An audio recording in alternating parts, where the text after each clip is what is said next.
ভারতীয় রাজনীতিতে কোনোদিনই জননেতা ছিলেন না, কিন্তু তাতেও রাজনীতির ময়দানে তিনি ছিলেন অন্যতম এক নক্ষত্র। বিদেশ নীতি কিংবা প্রধানমন্ত্রিত্ব সর্বত্রই তাঁর ছাপ রেখেছিলেন ইন্দ্র কুমার গুজরাল। অবশেষে থেমে গেল তাঁর যাত্রাপথ। শুক্রবার দুপুর ৩:২৭ গুরগাঁওয়ের একটি হাসপাতালে মৃত্যু হয় প্রাক্তন প্রধানমন্ত্রী ইন্দ্র কুমার গুজরালের। বয়স হয়েছিল ৯২। দীর্ঘদিন ধরেই অসুস্থ ছিলেন তিনি। ১৯ নভেম্বর ফুসফুসে সংক্রমণ নিয়ে হাসপাতালে ভর্তি করা হয় গুজরালকে। এরপর ক্রমাগত অবস্থার অবনতি হতে থাকে। বছরখানিক ধরেই তাঁর ডায়ালিসিস চলছিল। অবশেষে থামল তাঁর জীবন সংগ্রাম। ইন্দ্র কুমারের জন্ম ১৯১৯-এর ৮ই ডিসেম্বর পাকিস্তানে। স্বাধীনতা আন্দোলনে শরিক হওয়ায় সক্রিয় রাজনীতিতে খুব সহজেই জড়িয়ে পড়েছিলেন গুজরাল।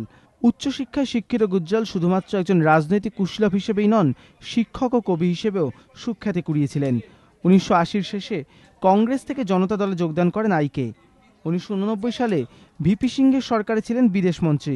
পরে ১৯৯৭ সালে ছিলেন দেবেগৌড়া সরকারের বিদেশমন্ত্রী।